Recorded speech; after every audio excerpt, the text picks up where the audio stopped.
So next up, have we talked about use cases enough? Never, not yet. So our next panel is going to be talking about the business case for quantum. And we have with us Miss Amanda Stein, who's going to be moderating this panel. So Amanda has been with the university since 2013. She serves as both the Director of External Relations in the Department of Electrical and Computer Engineering and the Quantum Technology Center. In her roles, she leads partnerships and works to translate great research of the ECE and QTC faculty. Prior to joining UMD, Ms. Stein worked in corporate relations for nonprofits, and she did a stint on Capitol Hill. She holds a BA from Florida International University and a Master's of Management from the George Washington University. And if that's not enough, she's also pursuing her PhD through the Information Studies program here at the University of Maryland. So please welcome our next panel, and they will introduce as we come on.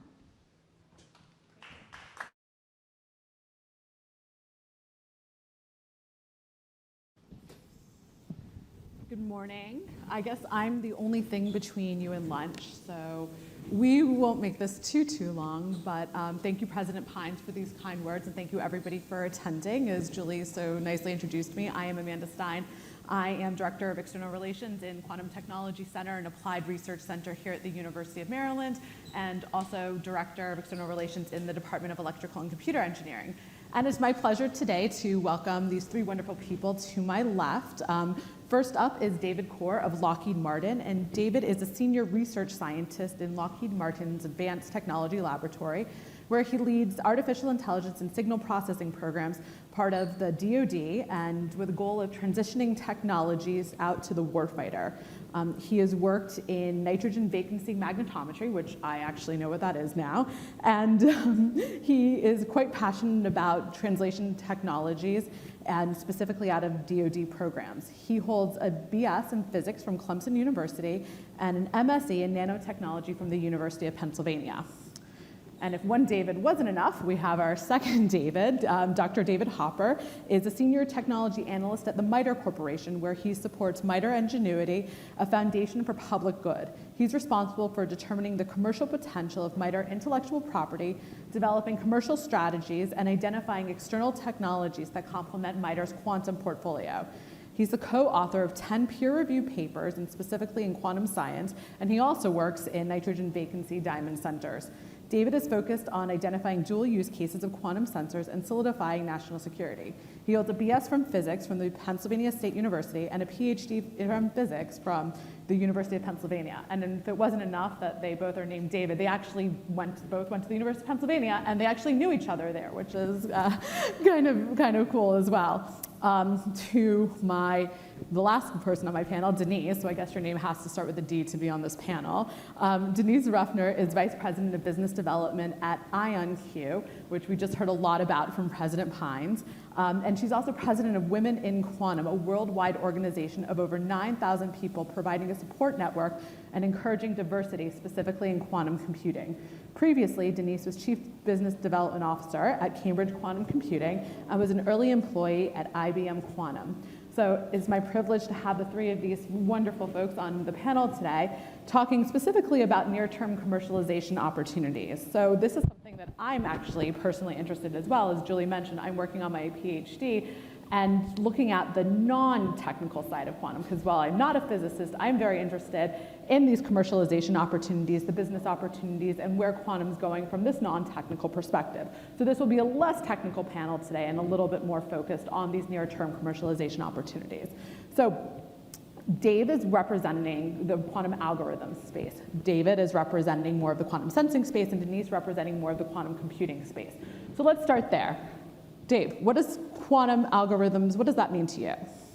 So at least for us at Lockheed Martin, we kind of break quantum algorithms into three main pillars. How do we apply what we know today with the available hardware to try to create applications for the warfighter?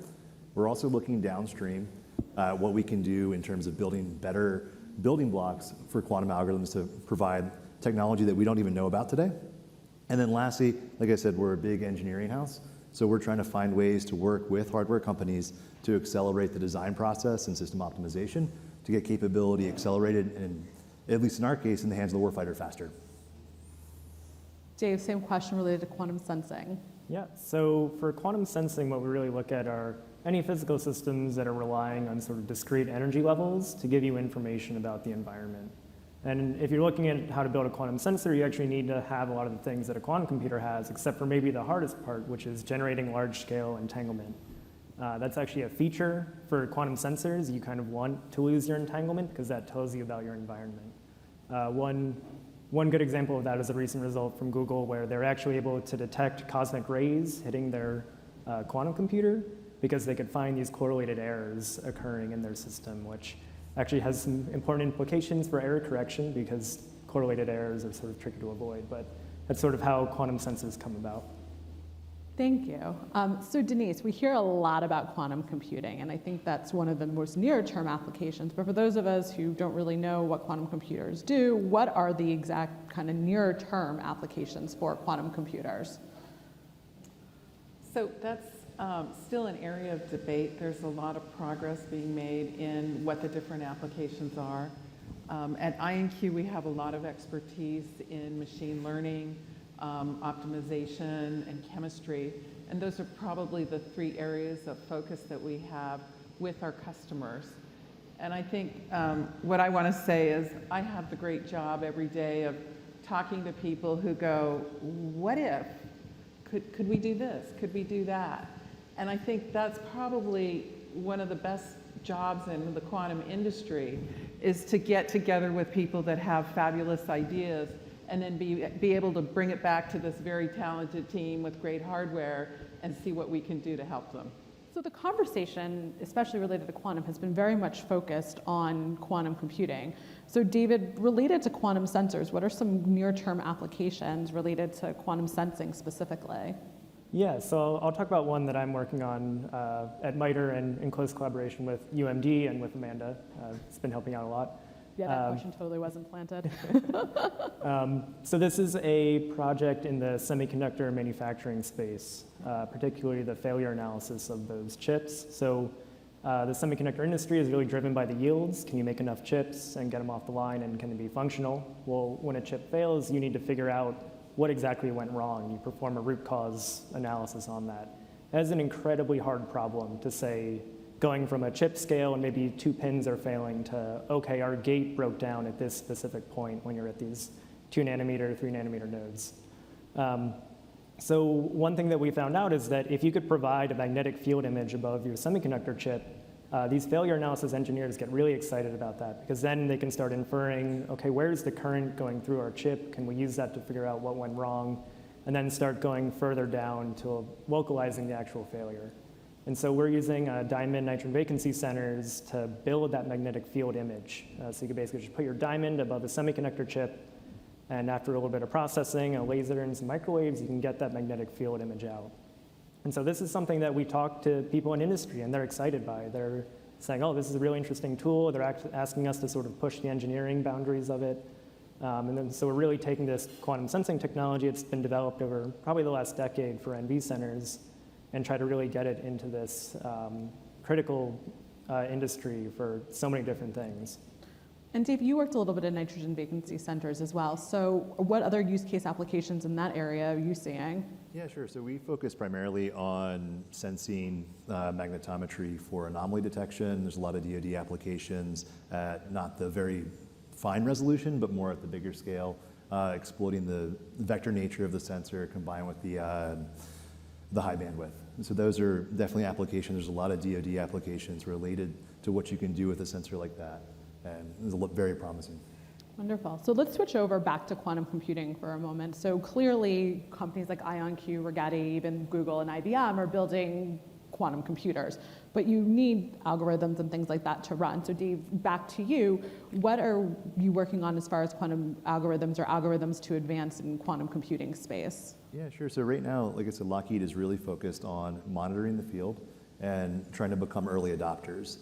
So our goal is to partner with folks like you all in the room, have access to hardware, and then help link you guys up with the applications that we can create that pull to create value for our customers. So Denise, then from the IonQ perspective, what's kind of the next step with this, working with algorithms, working with maybe companies like Lockheed Martin, working with some of your partners? Where is that going for near-term applications?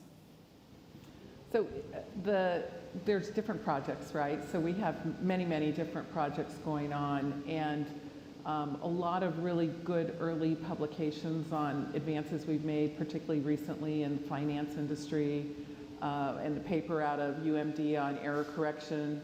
So there's a lot we're doing to move it forward, and looking for that elusive early application where we can show quantum advantage. And we think that's coming, and we're very optimistic about our team and the work we're doing.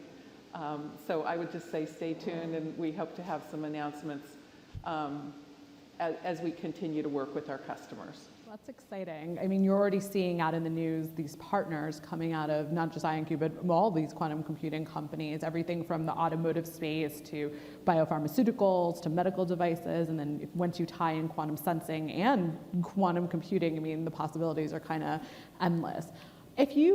This question goes out to all of you. If you had to pick maybe one modality, more so the quantum sensing, quantum materials, quantum computing, what do you think, if you had to make your bets right now, what would be kind of first to market? I can start off. Like I said, I think from the DoD's perspective, I think sensing is probably one of the first to get fielded. Like I said, we've seen a lot of work, not just in NV magnetometry, but in a lot of other quantum-based sensing modalities and timing. There's a lot of really good advances that is going to has the potential to offer a lot of discriminating capability. So I think sensing probably first for at least DoD. And I bet, David, you probably might agree with that based on Yeah. what we're working on. I'd probably agree with sensing as well, and the timing aspect too. I mean, atomic clocks are already ubiquitous and all over the place, and heard some really interesting conversations of, well, what if we can bring atomic clocks, like really reduce the size, weight, and power and cost? And then you can start opening up a lot of interesting applications for not just the DoD, but telecommunications as well. So I think that could be a really interesting first play. You mentioned just something really interesting about the size, weight, power kind of, I don't want to call it a problem, but it is a big research area that a lot of faculty and even faculty here at the University of Maryland are working on. If we were to kind of reduce size, weight, power, both of sensors and even computing, what do you think some of the possibilities is? And maybe Denise, we'll start with you on the computing side. So IonQ has a very well-defined roadmap and each subsequent version of our system is decreasing in size. So we're moving towards having a box that could go into a rack in a data center in 2023, which we're very excited about the potential. So that makes quantum computing kind of behind the firewall if a company wants it, as well as our continued relationships with the cloud providers allows kind of the world to access the computer. So we're going to see a lot of instances where defense or companies or countries, that don't let certain types of data leave the country, that are going to want to have a computer within their firewall in their data center, as well as continue to have the cloud access. And then Dave or David, do you have any thoughts maybe related to the algorithm side or the sensor side related to that? Yeah, I think for SWaP-C, as we always refer to it, and a word cloud and MITRE would probably have, SWaP-C would be up there.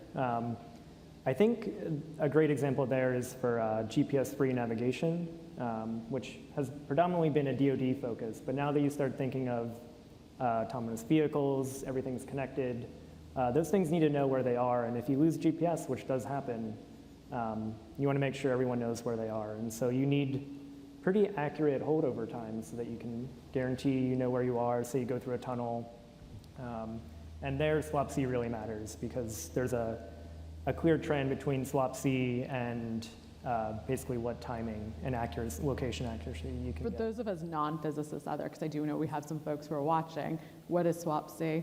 SWaP-C is size, weight, and power, and cost. Cost. So, you know, if you're building a nuclear submarine, you can afford the most expensive system. If you're building a car that's you're going to sell thousands and thousands of units, you know, you need to drive that cost down. So, while maintaining accuracy. And at least I think C is the big one, at least initially for computing. Having more access is going to provide more folks like myself and everyone else access to these computers, which is really going to accelerate the rate of growth and what we can do algorithmically, the more we have the ability to play with real hardware and learn. It's going to provide better feedback for you all. It's going to provide better application results for the industry as a whole. So Dave, you talked about playing with real hardware and real access. Maybe you can explain to our audience kind of what the current state is for somebody in like Lockheed Martin if you wanted to play on a quantum computer, because a lot of people don't understand that you can't just really access a quantum computer. Yeah, sure. So Lockheed Martin was an early investor in D-Wave. So we actually have kind of a longer history of access than some other organizations. Obviously, with the new hardware, we want to have access to the fundamentally different computational architecture. But right now, like I said, access is limited, and we're looking every day to try to expand that access. So Denise, you're Vice President Business Development with IonQ. I mean, how do you get more access, and is that actually possible at this point? So access is possible.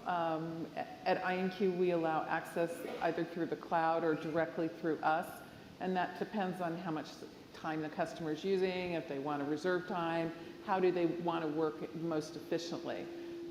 So there are a lot of different options. They can buy a whole computer. So right now it's an interesting time in the market because customers want to use different models to access. There's not a real single trend that they only want it on the cloud, or they only want it behind their firewall, or they only want it. So what we're trying to do is give the customers a menu of things to choose from so that we can do kind of whatever they want us to do in terms of providing access. And I also want to mention IonQ has a research credits program where researchers, this is academic researchers, can apply to us and get $10,000 in free credits to use our device. So part of what we're trying to do is get people in grad school and professors or whoever, get them to get access to our devices and start playing with it, because we all agree that that's the first step to building algorithms. That's what's going to create the next near-term applications, right? Yeah. There you go. So we've talked a little bit about some of the challenges, specifically about SWaP-C, which thank you for educating everybody about that. What are some of the other ones that you're seeing out there, maybe both within the sensor market and then with the computing market? Maybe Dave, you want to start? Like I said, it's very early days.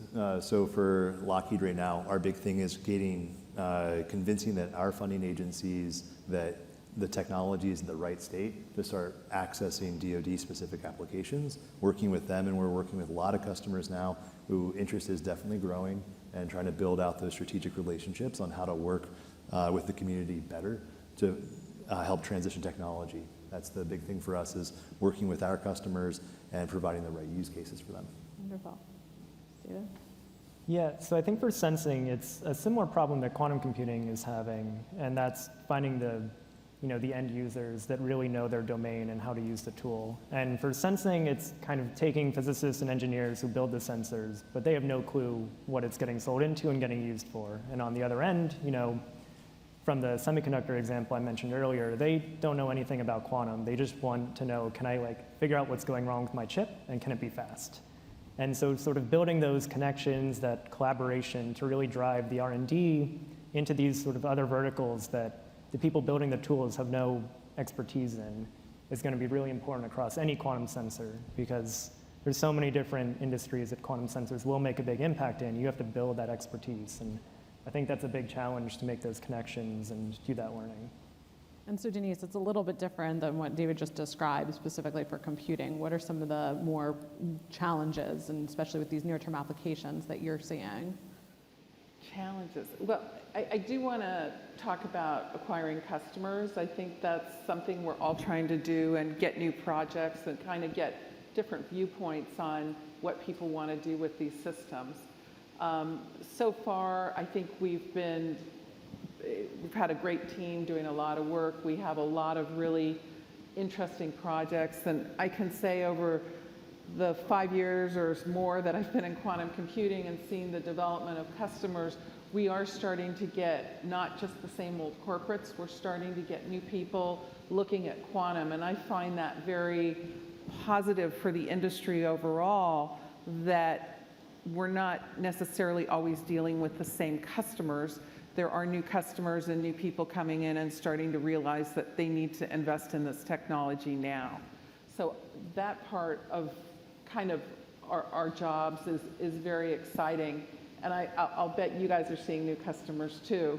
And I think that as we get closer to showing quantum advantage in one application, or as we move forward with progress, ultimately there will be this waterfall of customers that people will finally start getting it, that like they need to invest now and come into this.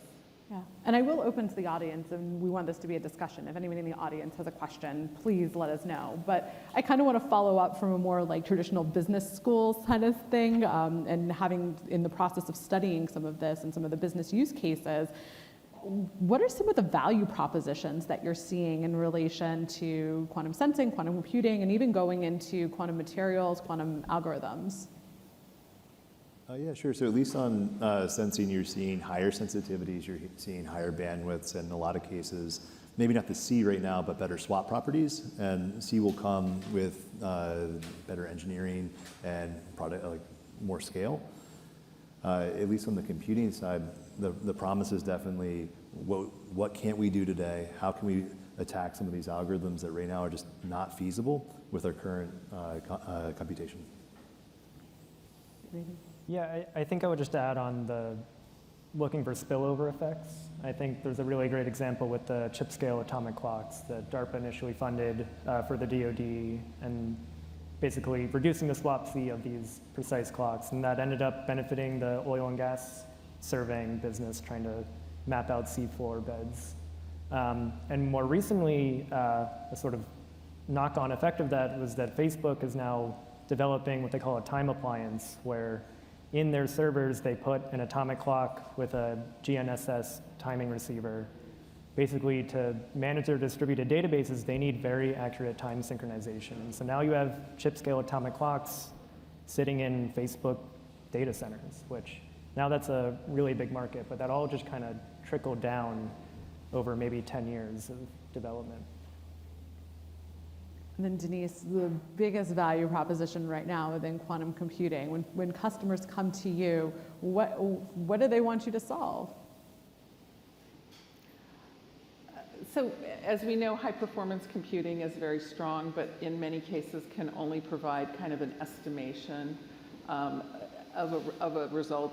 And so people are looking for more precision in results and feel that that precision will bring them to a better understanding of what their problem is or what their issues are, and thereby kind of create a value proposition for moving forward with quantum, and also saving the company money by better understanding, for example, a chemical process, or solving a machine learning problem more quickly. So people have yet not really asked us to translate, like, if I do this, you'll save that. Mm-hmm. People are still looking at what incremental steps they can take towards a very large problem, with the understanding that as we progress through the problem, there's inherent savings and inherent improvements in how they do things.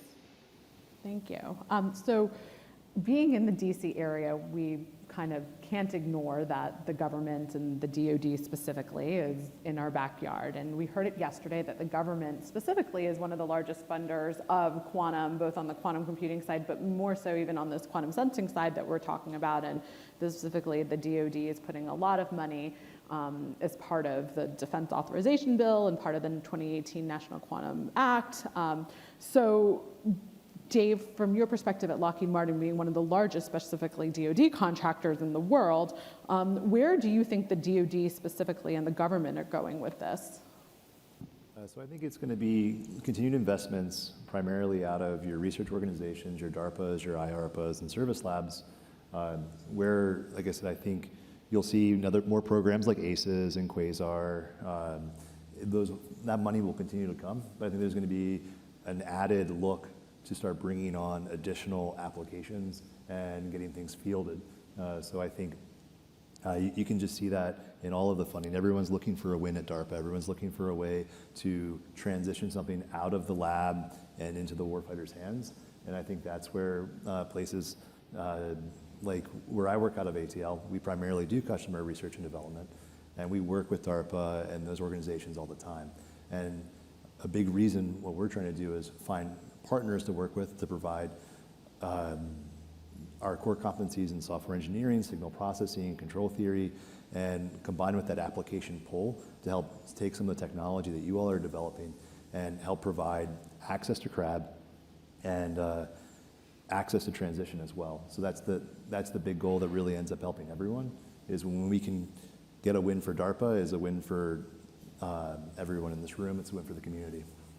And so for David and Denise, I'm curious from your expertise, how do you see the government fitting in with both the quantum sensing and then into the quantum computing space as well? Yeah, so I think for quantum sensing, we're hearing a lot of interest. I think there's a lot of people in the government who are quantum curious and want to hear what's going on and just get sort of like a quick spiel about it. But then there's a lot of people who start asking those, okay, well, what's the technology readiness level, the TRL? And they're really thinking of, can we start asking some of these funding agencies to actually put out a call for proposals in this? And I think in quantum sensing especially, people are really excited about that. Another one from DARPA is the quantum apertures with the Rydberg atoms, which is generating a lot of excitement recently. So I think it's similar in that regard. And in the computing space, how does quantum computing companies work with the government? So there's a lot of legislation, and as Worley said, that's where I started my life. There's always a lot of legislation. Right. Yeah, Worley said we should all have lobbyists, but where's Worley? Is he still here? But there is a lot of increasing interest in the government on quantum computing and developing quantum computing, just as we're seeing it with other governments worldwide. But I'm really excited at the momentum that the US government has in quantum computing and how that's increasing. And I think we're all going to benefit from that. I agree. But David, you brought up an interesting term, quantum curious. Can you explain what that is exactly in your own words? Yeah, I mean, it's probably how a lot of us got into this field.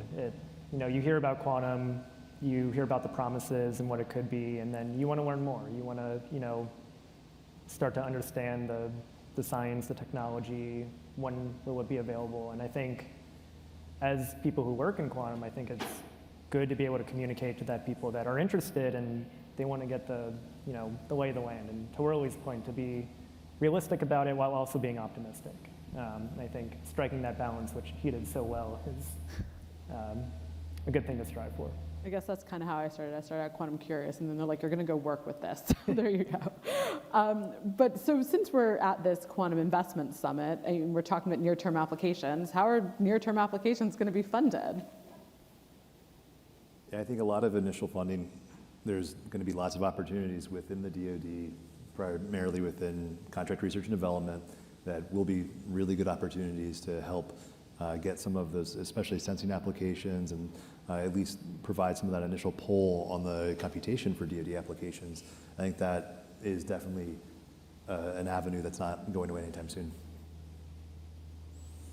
Yeah, so I did a little bit of analysis on the quantum sensing landscape, and it's predominantly funded by government contracts. The SBIRs, the STTRs, they're funding a lot of the US quantum companies, even some of the European ones. A few of them have broken that cycle.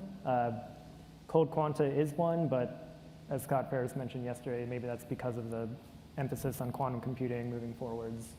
But you look at, say, QNAMI, I think in the EU, they've raised private capital to build a diamond magnetometer. Envision, Xella's talk, which another quantum sensing venture that has private capital. I think we need to find more ways to get more private capital, because SBIRs are useful, but they can only take you so far. Definitely. And then Denise, specifically related to computing, I mean, clearly there's a lot of investment dollars going into computing. We do see that there are quite a few government grants, SBIRs, STTRs going into quantum computing. But if somebody was trying to create a quantum computing startup, what are some advice, both from the software side and the hardware side, would you have for them?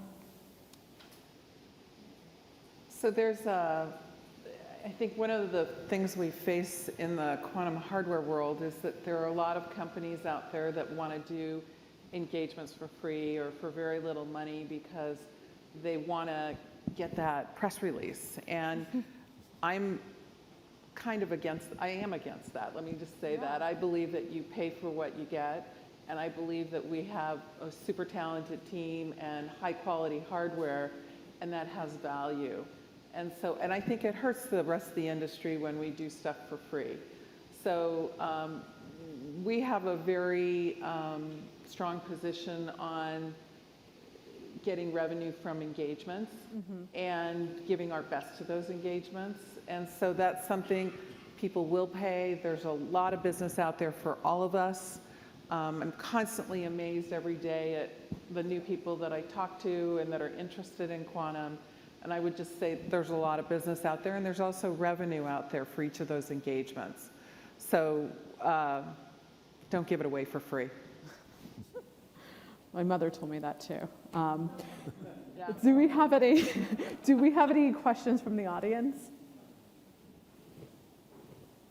Well then, since we are the last thing between you and lunch, I will wrap it up with one final question. So the IP is big, and lawyers are making a lot of money off of IP. So from the Lockheed Martin perspective, from the MITRE Engenuity perspective, from the IonQ perspective, where is the IP coming from, and how important is that to your specific companies?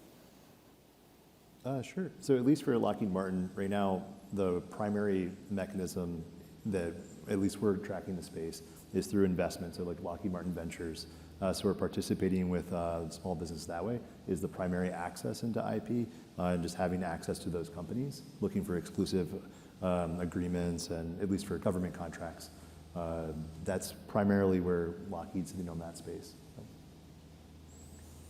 Yeah, so with MITRE, we like to partner with people to co-develop IP. We do some work internally, but as this partnership with UMD, and which has been really fruitful, we generate that together, and we try to work together to make sure that IP can be, used by a future company to bring that to reality. And so I think as we talk about collaborating, we also need to talk about how to collaborate effectively with IP, and it's something that we're trying to work through.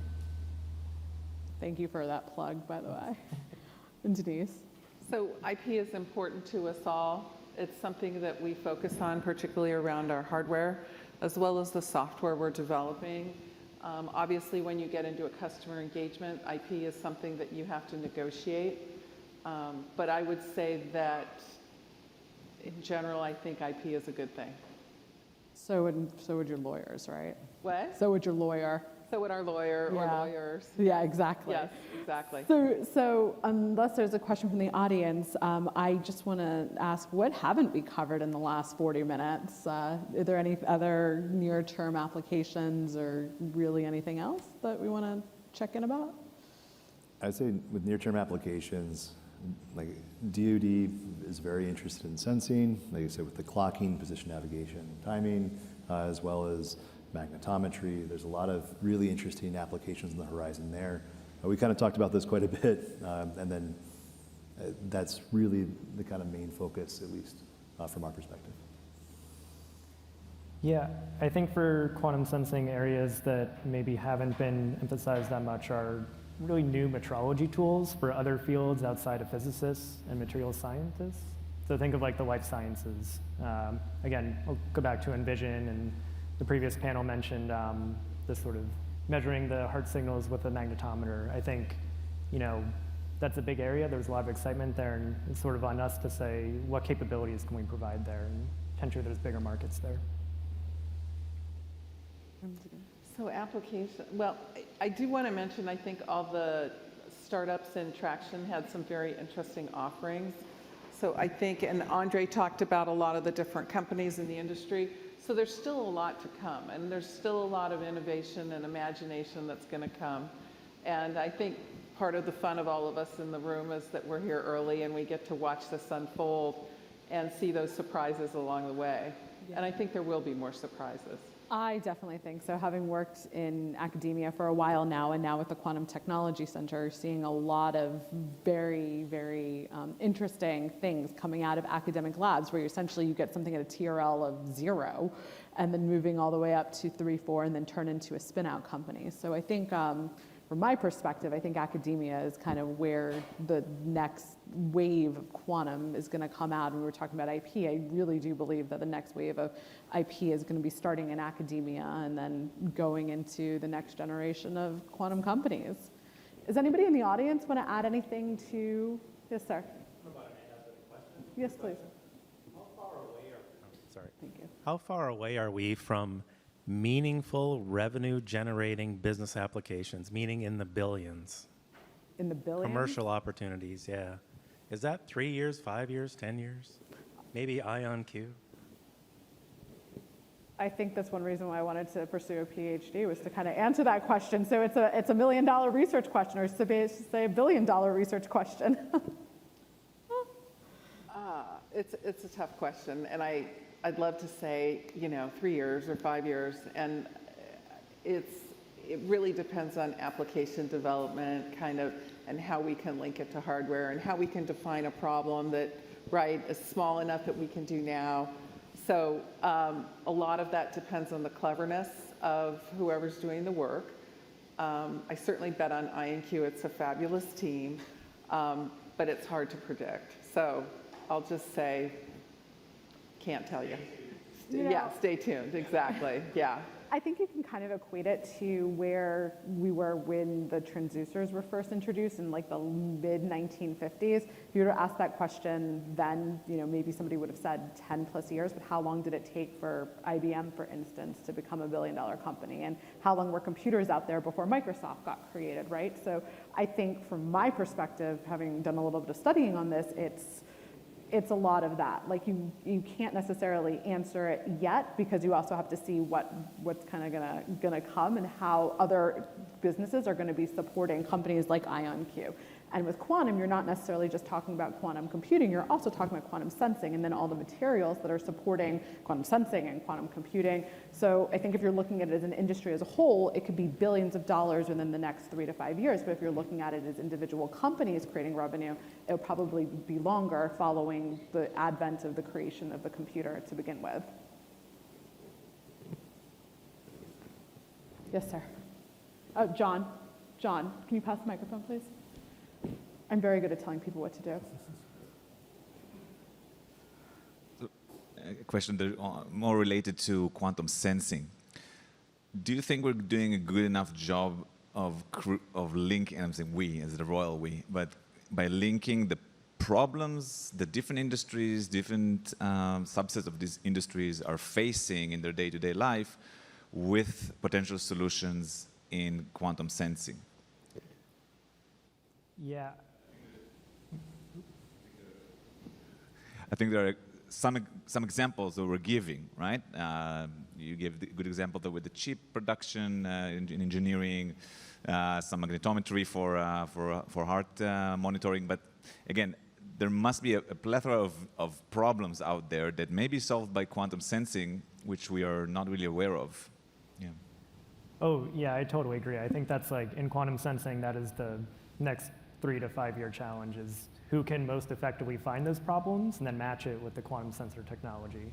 Because I think quantum sensing has the potential to really impact society in so many different areas, and unlock new big markets. But I guess that's $1 million question. Can you find that application that's going to open you up? I'm sure we don't have to tell you, but quantum sensing, just like quantum computing, takes a lot of money in the beginning and a big investment in the beginning. And we're here at this Quantum Investment Summit, but quantum sensing in comparison to quantum computing is quite small. And I think in order to improve this market and to continue it on, there needs to be an influx into quantum sensing in the beginning, and for investors to take a real risk in the beginning related to quantum sensing to have those killer applications in the near term. And MITRE Engenuity has done a great job with some small projects developing that, but then there's the next step. How do you get that out into the commercialization field? And so with the near-term quantum sensing applications, there needs to be an influx of private capital into the quantum sensing realm. Yeah. Do we have a... Hi, I have a question for Denise about, I was wondering if you could speak a bit more to the Women in Quantum group that was mentioned in your bio. So very funny, there were a lot of people calling me up and asking me for help in their careers in quantum, and I didn't know how to handle this influx. It was like 20 or 40 people a week, and ended up calling Andre up and saying, what do I do? How do I handle this? And so we formed a community, and now the community has about 9,000 people in it. We have summits where we highlight women's contributions in quantum. So it's to highlight women like Noelle, scientists, senior scientists, business people, and try to give women, help them develop business skills, help them develop a network, help them with mentoring so that they can move on to the next stage of their career. And I will put a plug in for somebody like myself who is not a quantum physicist, but more quantum curious, as David explains, and there's opportunities on the business side that are up and coming, and I think that's really where women can contribute to as well. Not to say that women could not be forefront as physicists, but for those who are a little bit more behind the scenes. And with that, I will get off my soapbox and thank our panelists for our wonderful panel today. And thank you for an audience, thank you for the wonderful questions. And now you can all have lunch.